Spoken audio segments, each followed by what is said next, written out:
बिस्मिल्लाहिर्रहमानिर्रहीम। अस्सलाम वालेकुम नाज़रीन मोहतरम, आप देख रहे हैं आज तक न्यूज़ और मैं हूँ समी। इससे पहले आप इस कहानी की 266 किस्सा सुन चुके हैं और अब 267 किस्त मुलाहिज़ा फरमाएं। सलूमी ख्वाबगाह में सोनिया के पास मौजूद थी और मैं अदनान अब्बासी को एक एक लम्हे का आंख को देख का हाल सुना रहा था। उसके जराइम की फहरिस्त सुनकर तुम्हारा खून खोल उठेगा, मगर जब मैंने उसे ये इतला दी कि कोई शख्स कोठी में घुसा है तो वो बहुत खुश हुआ और उसने कहा कि अगर वो शख्स ख्वाबगाह तक पहुंचने में कामयाब हो जाए तो उसकी जान बख्शी कर दी जाए।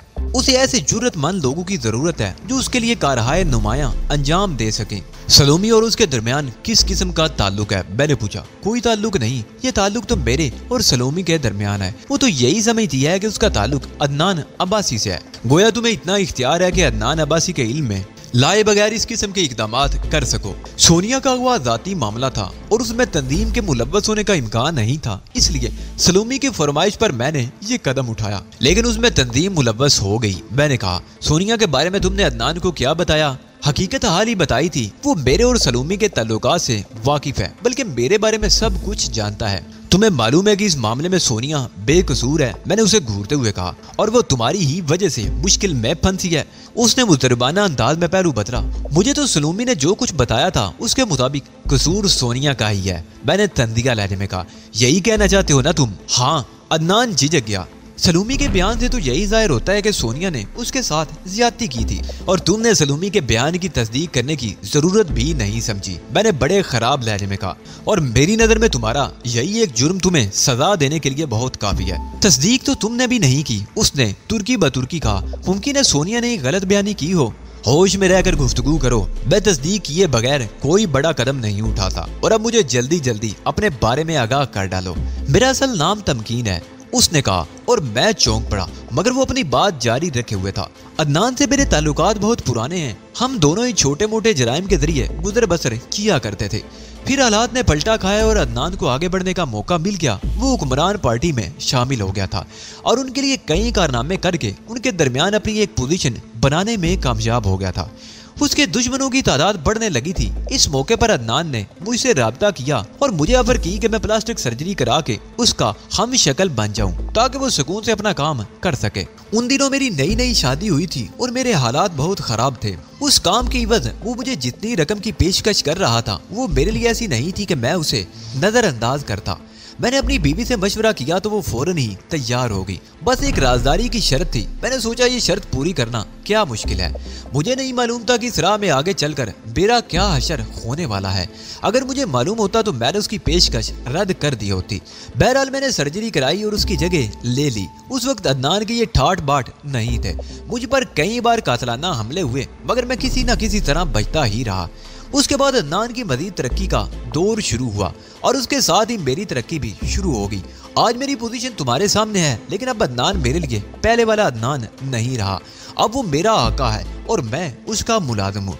मुझे इस मसनूई जिंदगी से नफरत हो गई है। मैं नहीं रहा, कोई और हो गया हूँ। जरा सोचो कि किसी से उसकी शख्सियत छीन ली जाए तो उस पर क्या गुजरेगी। सलोमी के ताल्लुकात पहले तमकीन से थे, अब वो तमकीन को भूल गई है। वो भी मुझे अदनान अब्बासी समझती है। अदनान के तकरीबन सारे मुलाजिम मुझे अदनान समझते हैं, लेकिन हकीकत ये है कि मेरी हैसियत उसके एक अदना मुलाजिम से ज्यादा नहीं है। मामूली बातों पर वो अपने मातहतों को कत्ल करा देता है और मैं जानता हूँ कि अगर मुझसे कोई गलती हुई तो मेरा अशर भी दूसरों से मुख्तलिफ नहीं होगा। लेकिन तुम बेइख्तियार किस तरह हो सकते हो जबकि बतरा में उसके तमाम कारोबार की देखभाल तुम्हारे जिम्मे है? मैंने अपने तासरात छुपाते हुए सरसरी अंदाज में कहा, कारोबार के मामले में मेरी हैसियत एक मैनेजर से ज्यादा नहीं। तमाम बड़े बड़े फैसले अदनान खुद करता है। वो खुद भी तो यहाँ आता होगा। ऐसे मौकों पर तुम क्या करते हो? मैंने पूछा।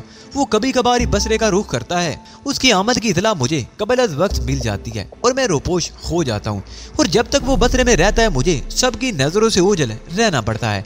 अगर ऐसा ना किया जाए तो बांडा फूट सकता है।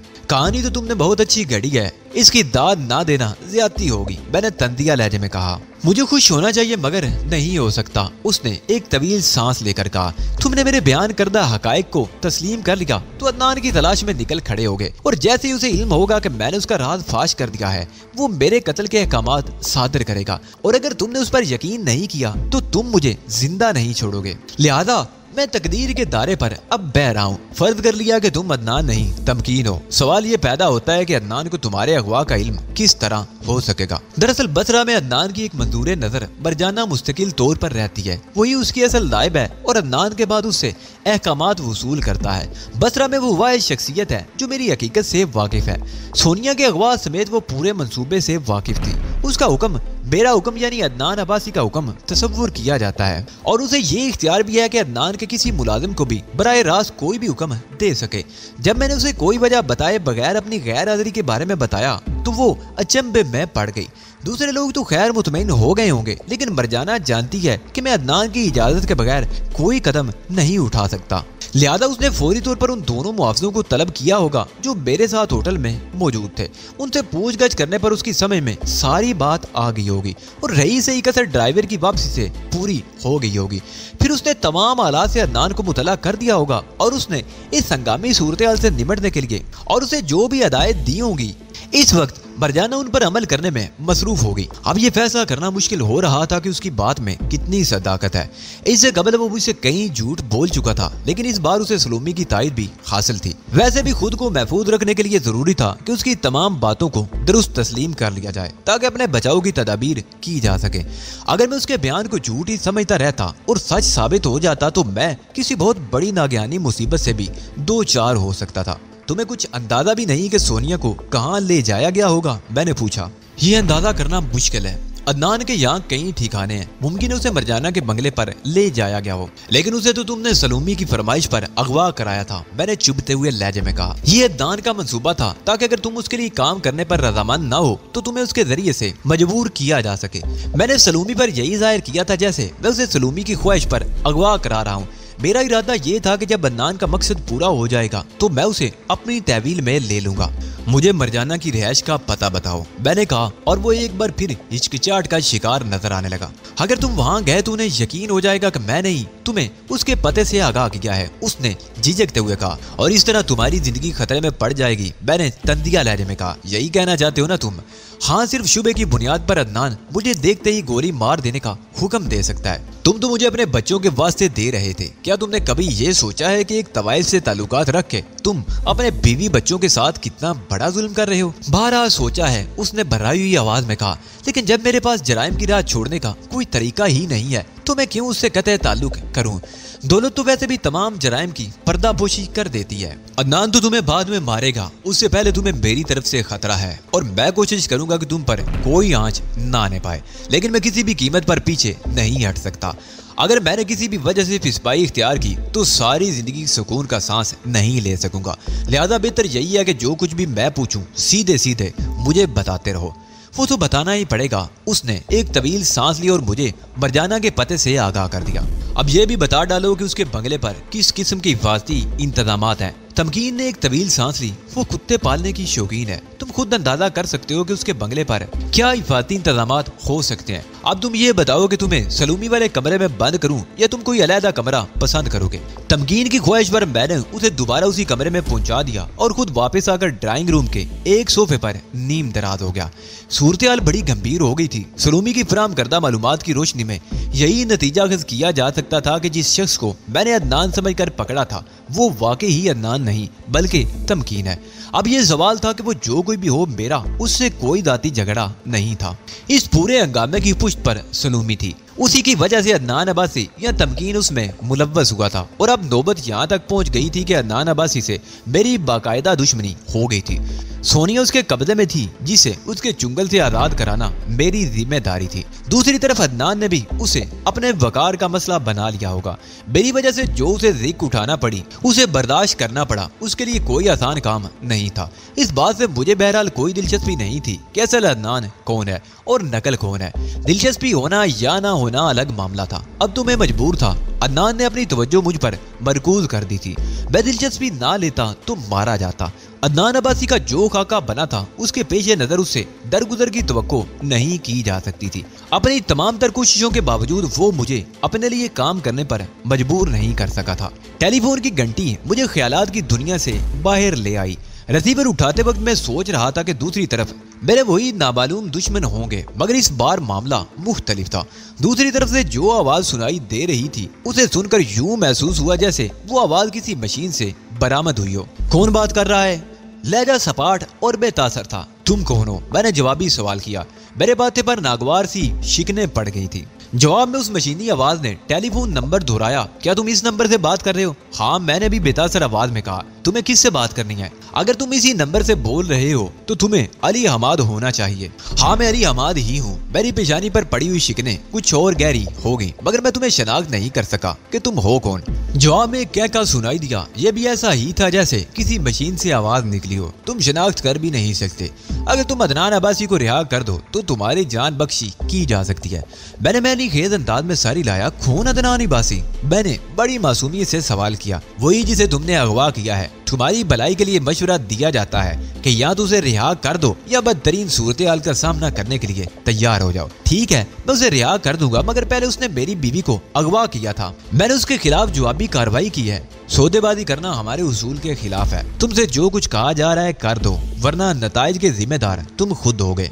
ठीक है प्यारे, सौदेबाजी करना तुम्हारे उसूल के खिलाफ है और दूसरों के सामने झुकना मेरा शेवा नहीं है, लिहाजा मजीद गुफ्तगू करना ला हासिल होगा। ठीक है, पहले तुम अदनान को रिहा कर दो, फिर हम तुम्हारी बीवी को भी छोड़ देंगे। नहीं, मैंने दो ठोक अंदाज में कहा। जिसे पहले अगवा किया गया है रिहा भी पहले वही किया जाएगा। तुम बहुत हट धर्म आदमी हो। तुम्हें शायद मालूम नहीं कि इस तरह इनकार करके तुम अपने लिए कितनी मुश्किलात पैदा करोगे। हट धर्म मैं नहीं हूँ बल्कि तुम हो। मैंने तो एक असूल की बात की है। ठीक है, थोड़ी देर बाद हम तुम्हें दोबारा फोन करेंगे, उस वक्त तक इंतजार करो। फोन बंद करके मैं दोबारा सोच में डूब गया। अदनान के आदमियों ने दोबारा इसी बंगले की निगरानी शुरू कर दी थी और किसी भी वक्त कुछ भी हो सकता था। इस वक्त जो फोन मुझे मौसूल हुआ था वो भी खासा उलझा देने वाला था। वो आवाज कतई गैर इंसानी मालूम होती थी, गोया वो कोई मशीनी आवाज थी। सवाल ये पैदा होता था कि अदनान का गिरोह कितना मुनज़्ज़म है। क्या थोड़ी देर कबल मैंने किसी कंप्यूटर से शर्फ़े हम कलामी हासिल किया था? कम अज कम इराक में किसी ऐसे कंप्यूटर की मौजूदगी ताज्जुब खेज थी जो बातें भी कर सकता हो। ये भी मुमकिन था कि वो कोई आदमी ही हो, मगर आदमी के लहजे में जज्बात की थोड़ी बहुत आमेजिश तो हो ही जाती है। अब मैं महसूस कर रहा था कि इतने मुनज़्ज़म गिरोह से तनहा टकराना आसान नहीं होगा।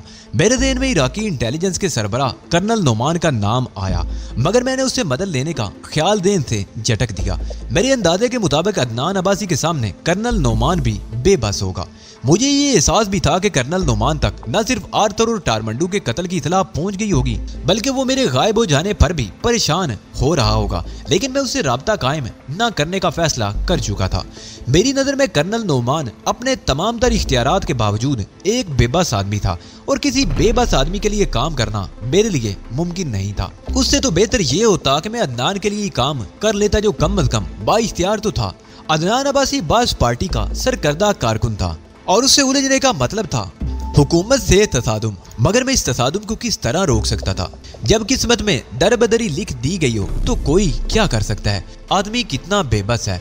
अब मेरे सामने एक तरफ अदनान अब्बासी था और दूसरी तरफ वो पार्टी थी जिसने आर्थर के घर पर हमला किया था। वो दोनों ही मेरे दुश्मन हो रहे थे। हालात की नज़ाकत के पेश नज़र मुझे उन दोनों में से किसी एक से मुसालत करनी थी। अदनान से मुसालत करना मुमकिन नहीं था, तो फिर मैं उठकर खिड़की के करीब आया और पर्दा सिरकाकर सामने वाले बंगले की तरफ देखने लगा। मेरे पास इंतजार करने के लिए वक्त नहीं था। जो भी फैसला करना था फौरी तौर पर करना था। अदनान अब्बासी के हाथ बहुत लंबे थे और वो किसी भी वक्त मेरे खिलाफ कोई कार्रवाई कर सकता था। अपना दिफा करने के लिए मैं एक नागवार फैसला करने पर मजबूर हो गया था। मैं पलटकर टेलीफोन सेट तक आया और रिसीवर उठाकर सामने वाले बंगले का फोन नंबर डायल किया। हेलो। दूसरी तरफ से वही आवाज सुनाई दी जो मैं इससे कबल भी एक बार सुन चुका था। मैं अली हमाद बात कर रहा हूँ। मैंने अपनी असली आवाज में कहा। तुम? उसका लहजा हिजानी हो गया। उसने मेरी आवाज पहचान ली थी। खबरदार, मैंने तेजी से कहा, इससे आगे कुछ ना कहना। हो सके तो तुम मुझसे मिल लो। तुम कहाँ से बात कर रहे हो? उसके लहजे में अब भी हिजान था। क्या तुम नहीं जानते कि मैं कहाँ हूँ? मैंने तंदिया लहजे में कहा। वक्त जाया मत करो। मैंने फोन बंद कर दिया। मालूम नहीं मैंने सही कदम उठाया था या नहीं, लेकिन अब तो मैं अपनी असलियत जाहिर कर ही चुका था। मुझे ज्यादा देर इंतजार नहीं करना पड़ा। दरवाजे पर दस्तक की आवाज सुनकर मैं उठ खड़ा हुआ। वो अगर गेट से अंदर आने की कोशिश करता तो उसे काल बैल बजानी पड़ती, इसलिए कि गेट तो बंद था। उसका मतलब यही था कि वो अदनान के आदमियों को जुल देकर किसी और तरह अंदर घुसा है। दरवाजा खोलते ही मेरी नजरें उस पर पड़ी और मैंने उसे पहचान लिया। वो अगरचे मेकअप में था मगर मेरी निगाहों से छुप नहीं सकता था। वो भी मुझे देखकर सिर्फ एक लम्हे के लिए झिझका था और जब मैंने उसे अंदर आने के लिए कहा तो उसने एक नारा लगाकर मुझ पर छलांग लगा दी। ये क्या बेहुदगी है, मैंने बुखला कर कहा। अलग घटो, नहीं छोड़ूंगा। कितनी मुश्किल से तो मिले हो और अब कह रहे हो कि छोड़ दूं। मैंने उसे गर्दन से पकड़कर खुद से अलहदा किया और वो एहतजाज करने लगा। अरे छोड़ो, मेरी गर्दन टूट जाएगी। टूट जाने दो। मैंने दूसरे हाथ से दरवाजा बंद करते हुए बड़ी बेनियादी से कहा। अरे खुदा के वास्ते छोड़ दो, क्यों मेरी जान लेने पर तुल गए हो? वो बुरी तरह मचल रहा था। जाओ, खुदा के वास्ते तुम्हारी गर्दन छोड़ दी। अब मुझसे लिपटने की कोशिश मत करना, तुम बहुत संग दिल हो चीफ, उस पिस्ता कामत ने कहा जो बूढ़ के अलावा और कोई नहीं हो सकता था। एक काम है कि तुम्हारी तलाश में मारे मारे फिर रहे हैं और तुम बूढ़ की गर्दन तोड़ने के चक्कर में हो। फजूल बातें मत करो, हालात बहुत संगीन हो गए हैं। मैंने मजबूरन तुम पर अपनी असलियत जाहिर की है। वो तो मैं तुम्हारी आवाज सुनते ही समझ गया था चीफ। बूढ़ ने मेरे साथ ड्राइंग रूम की तरफ बढ़ते हुए कहा। तुम्हें अदनान पर हाथ नहीं डालना चाहिए था। जिसे मैंने अदनान समझकर अगवा किया था वो अदनान की डमी है, मैंने सोफे पर बैठते हुए कहा। बूढ़ मेरी बात सुनकर उछल पड़ा। क्या कह रहे हो चीफ? उसने इंतहाई हैरत से कहा। मैं ठीक ही कह रहा हूँ। जिस शख्स को मैंने अगवा किया है उसका असल नाम तमकीन है और ये मुस्तकिल अदनान के रूप में रहता है। क्या ये सब बातें उसने तुम्हें खुद बताई हैं? बूढ़ ने पूछा। खुद से नहीं बताई, बल्कि मैंने उगलवाई हैं। ऐसी बातें कभी खुद से नहीं बताई जाती। लेकिन उसने अपनी जान बचाने के लिए तुमसे झूठ बोला होगा। बूढ़ ने कहा। तुम मुझे इतना बेवकूफ समझते हो कि मैं उसके बयान पर इतनी आसानी से यकीन कर लूंगा? मैंने बूढ़ को घूरा और वो गड़बड़ा गया। नहीं, बूढ़ अकला गया। मेरा मतलब ये था कि तुम्हें उसके बयान की तस्दीक कर लेनी चाहिए थी। मैं पहले ही तस्दीक कर चुका हूँ। ज़ाहिर है इतनी बड़ी बात पर आंख बंद करके तो यकीन नहीं किया जा सकता। कहीं आए गए बगैर तुमने किस तरह उसके बयान की तस्दीक कर ली? बूढ़ ने हैरान होकर पूछा। इस बहस को छोड़ो, मैंने झुंझला कर कहा। मसला ये है कि असल अदनान अब्बासी मेरे गिर्द घेरा तंग कर रहा है। बूढ़ ने हैरत से आंखें फाड़ कर मुझे देखा। ऐसी बातें तुम्हारे लिए मसला कब से हो गई? जब से 2 अफराद मेरी कैद में हैं। मैंने कहा। मैं अगर तनहा होता तो मुझे कोई परवाह नहीं होती। समझ में नहीं आता। बूढ़ बुड़बुड़ाया। कभी तो तुम इतने नडर हो जाते हो। अरे हाँ, वो यक बयक चौंक पड़ा। तुम्हें मेरे बारे में किस तरह इल्म हुआ? मैं मुस्कुराया। तुम बहुत बासलाहियत सही बूढ़, लेकिन मेरे सामने नहीं। ये बात तो मुझे तस्लीम है जी, वरना बूढ़ किसी के सामने नहीं झुकता। मगर तुमने मेरी बात का जवाब नहीं दिया। जब तुमने पहली बार मुझे फोन किया था तो आवाज बदल कर बोल रहे थे, इसलिए मैं तुम्हें पहचान नहीं सका था। लेकिन जब तुमने मुझ पर अपनी मालूमात का ज्यादा रोब डालने की कोशिश की तो मैं बहुत कुछ सोचने पर मजबूर हो गया। जिस किस्म की हमायत तुमने की थी उससे कोई भी नतीजा अखज़ कर सकता था कि इस बंगले की निगरानी हमा वक्त की जा रही है। जाहिर है उसके बगैर इतनी अप टू डेट मालूमात नहीं हो सकती थी। उन्हीं खतूत पर गौर फिक्र करने के बाद मैंने सामने वाले बंगले का फोन नंबर डायरेक्टरी से तलाश किया और जब दूसरी तरफ से फोन उठाया गया तो तुमने अपनी असली आवाज में बोलने की हमाकत की। सच्ची बात तो ये है कि तुम्हारी आवाज सुनकर मैं सन्नाटे में आ गया था, लेकिन फिर मुझे तुम्हारी हमाकतों पर गुस्सा आ गया। आखिर इन हमाकतों की जरूरत क्या थी? तुम्हारी जगह कोई और होता तो हमारे हाथों मार खा गया होता। बूढ़ ने सर हिलाकर कहा। ये तो हमारी बदकिस्मती हुई कि नारवन शैलूफ के मेकअप में हमारे मद्दे मुकाबिल तुम निकले। बकवास मत करो, मैंने वसीले लहजे में कहा। किसी रोज तुम अपनी किसी हमाकत के नतीजे में दूसरी दुनिया में सफर करने के लिए रवाना हो जाओगे। अभी तक तो ऐसा कोई बाई का लाल पैदा नहीं हुआ जो बूढ़ को दूसरी दुनिया के सफर पर रवाना कर सके। बूढ़ ने ढिठाई से कहा। मैंने बूढ़ को घूर कर देखा तो वो मुझसे नजरें चुराने लगा, फिर अटक अटक कर बोला। तुम हमेशा बूढ़ को नाजायज तौर पर दबाने की कोशिश करते हो चीफ। बूढ़ अगर जबान खोले तो उस पर डांट पड़ती है। बको, मैंने बदस्तूर उसे घूरते हुए कहा। क्या बकना चाहते हो? जब तुमने मुझे पहचान ही लिया था तो खुद को छुपाए रखने की क्या जरूरत थी? क्या तुम खुद को जाहिर नहीं कर सकते थे? तुम्हारी हमाकतों की वजह से मैंने तुम्हें सजा देने का फैसला किया था। ये तुम्हारी खुशकिस्मती है कि मैंने अपना प्रोग्राम तब्दील कर दिया। ये क्यों नहीं कहते कि तुमने भी जवाब में हमाकत की थी? अगर हम किसी के हाथों मारे जाते तो क्या होता? मैंने अच्छी तरह गौर कर लिया था। तुम इतनी बुरी तरह मशकूक हो गए थे और मेरे खिलाफ कोई बड़ा कदम नहीं उठा सकते थे जब तक कि मुझे जान ना सकते। तुम्हारी ये बात दुरुस्त है चीफ। जब तुमने हमारे बनाए हुए निशान को ज़रब का निशान करार दिया तो मुझे चौकन्ना होना पड़ा, क्योंकि मोसाद के एजेंट उस निशान से बहुत अच्छी तरह वाकिफ हैं वाकिफ तो मैं भी हूँ मगर चूंकि पहली बात यही ज़हन में आई थी कि इसलिए वाकिफ तो मैं भी हूँ मगर चूंकि पहली बात यही ज़हन में आई थी इसलिए ज़हन किसी और तरफ मुंतकिल ही नहीं हो सका। जब तुमने आई को 1 और ओ को 0 वाली मिसाल दी तो ये बात वादे हो गई कि वो ज़रब का निशान नहीं बल्कि अंग्रेजी हर्फ एक्स था और जाहिर है कि यह हर्फ तहज़ीब मालकम एक्स की तरफ इशारा करता है। तो तुमने तो हम लोगों से यूं मुंह मोड़ा कि फिर पलट कर खबर तक ना ली। मैं सोच भी नहीं सकता था कि तुम इतने बेमुरव्वत भी हो सकते हो। बूढ़ का कहना अपनी जगह दुरुस्त था। मैंने वाकई ही उन लोगों की खबर नहीं ली थी, लेकिन वो ये बात नहीं जान सकता था कि तहजीब से यूं कदे ताल्लुक कर लेने से मुझ पर क्या बीती थी। मैंने खुद से तो कुछ भी नहीं किया था। तहजीब ने खुद इस बात की ख्वाहिश जाहिर की थी कि वो मुझसे अलहदा रहकर काम करना चाहती है। तहजीब जो मुझे सबसे अजीज थी, मैं उसकी ख्वाहिश किस तरह रद्द कर सकता था। जज्बाती बुरान तो आते जाते रहते हैं। आदमी अपनी हर कैफियत से लड़ सकता है, बड़े बड़े तूफानों से सुर्ख रूह होकर उबर सकता है, तो अपनी किसी महबूब हस्ती की ख्वाहिश पर कोई कुर्बानी क्यों नहीं दे सकता। और मैंने भी तो यही किया था। तहजीब की ख्वाहिश पर खुद को उससे दूर कर लिया था। मैंने कोई जुर्म तो नहीं किया था, मगर मैं मुजरिम गिरदाना जा रहा था। और मुझे मुजरिम गिरदाने वाला कौन था? वो कोई गैर नहीं था बल्कि मेरा सबसे करीबी साथी था, जो मेरे लिए सर धड़ की बाजी लगाने को तैयार रहता था, जिसने मेरी खातिर सब कुछ छोड़ दिया था और सिर्फ मेरा हो रहा था।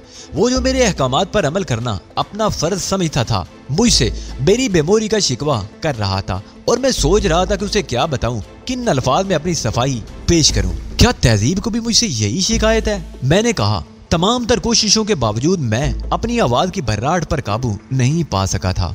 हम लोग पूरी दुनिया में तुम्हें तलाश करते फिर रहे हैं। हमारे ग्रुप का हर मेंबर तुम्हारी तलाश में है। तहजीब कहाँ है? ना चाहते हुए भी मैं पूछ बैठा।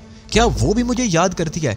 बूढ़ ने अजीब सी नजरों से मुझे देखा। तुम्हारे बाद मैडम ही तो हमारी इंचार्ज है। क्या उनकी मर्जी के बगैर हम कोई काम कर सकते हैं?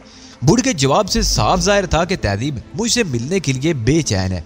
मैं ये समझने से कासिर था कि वो मुझसे क्यों मिलना चाह रही है। तुम्हें कुछ अंदाजा है चीफ कि हम लोग कब से तुम्हारी तलाश में सरगर्दा हैं? बूढ़ ने कहा। नहीं, मुझे भला कैसे मालूम हो सकता है?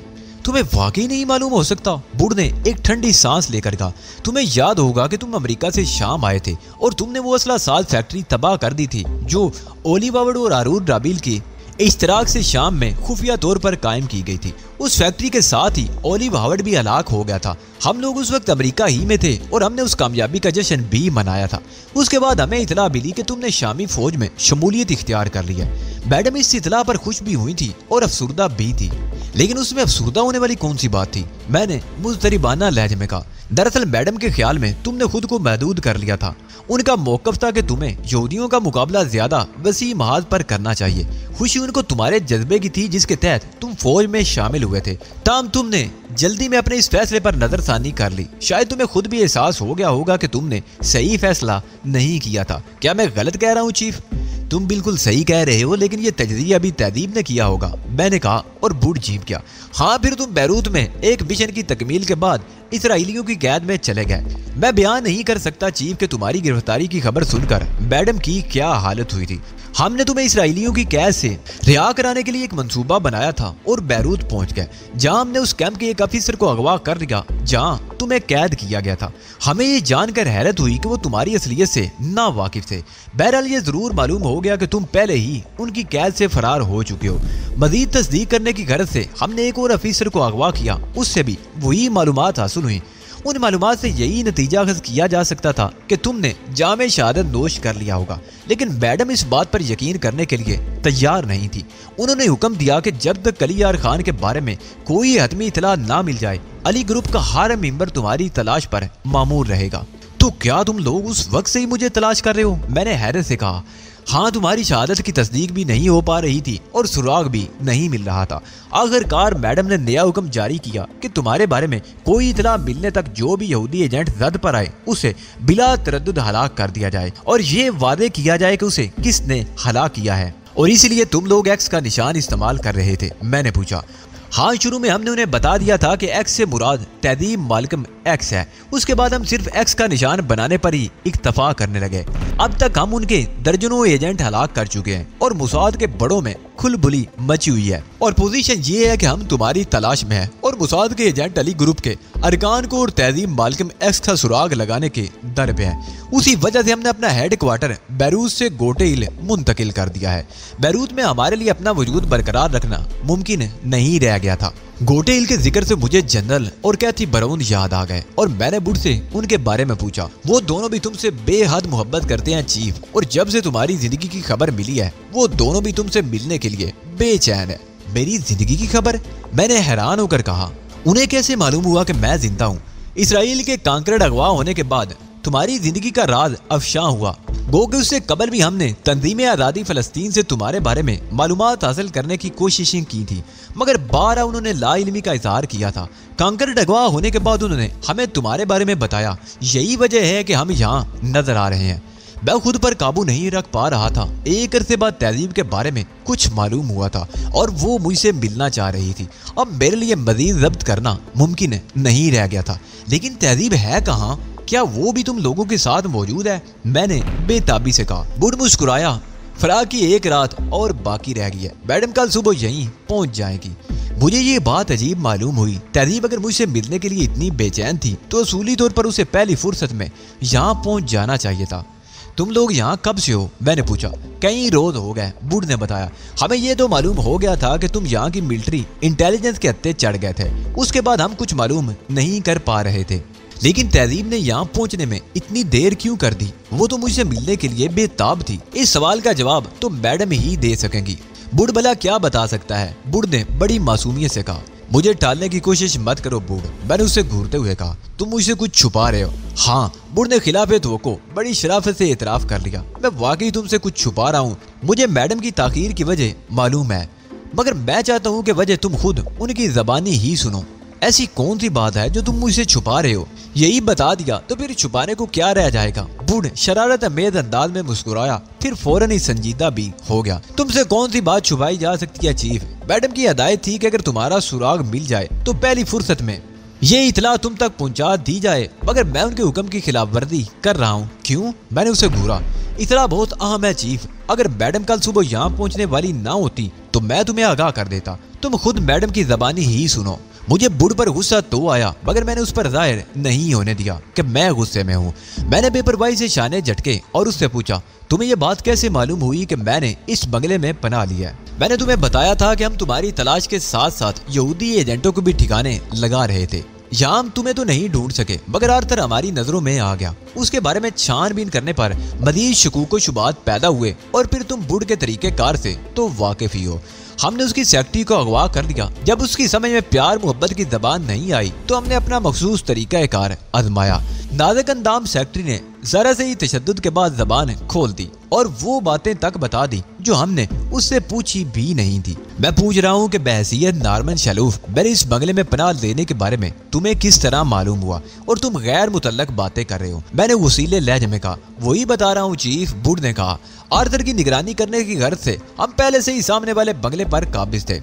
अपने मकानात छोड़कर जा चुके हैं, इसलिए हमने अकबी रो के एक मकान पर भी कब्जा कर लिया था। वहीं से तुम्हें उस बंगले की अकबी दीवार कूदते देखा गया था। ये बात हमें पहले से मालूम थी कि यहाँ सर्वेंट क्वार्टर में सिर्फ सोनिया ही रह रही है। बंगला खाली पड़ा था। लेकिन चीफ, अगर उस रोज रात को खुदा न खास्ता तुम भी हमारी किसी गोली का निशाना बन जाते तो क्या होता? वही होता जो गोली का निशाना बनने पर होता है, मैंने सादगी से कहा। फिलहाल तो तुम ये बताओ कि इस वक्त यहाँ किस तरह आए हो? बराबर वाला बंगला भी खाली पड़ा है, बुढ़ ने बाईं आंख दबा कर कहा। उसी की दीवार कूद कर आया हूँ। ओह, गोया उस रास्ते से भी फरार हुआ जा सकता है, मैंने चूम कर कहा। बड़ी आसानी से, बुढ़ ने कहा। लेकिन मुझे यकीन नहीं है कि तुम यहाँ से फरार होने की कोशिश करोगे। क्यों नहीं करूँगा? मुझे सिर्फ सोनिया से दिलचस्पी है, इसके सिवा और कुछ नहीं। लेकिन इन दोनों यरगमालियों का क्या बनेगा जो तुम्हारी कैद में है? बुढ़ ने पूछा। क्या इन्हें यहीं छोड़ जाओगे? हाँ, इनके इवज कोई सौदेबाजी नहीं हो सकती, इसलिए मुझे इनसे कोई दिलचस्पी भी नहीं है। तुमने बहुत अच्छा फैसला किया, बुढ़ ने खुश होकर कहा। बस अब यहाँ से निकल चलो। अभी नहीं, अंधेरा फैलने के बाद, मैंने कहा। और निगरानी करने वाले मेरे चेहरा आशना है और मैं तुम्हारी तरह आसानी से नहीं निकल सकूंगा।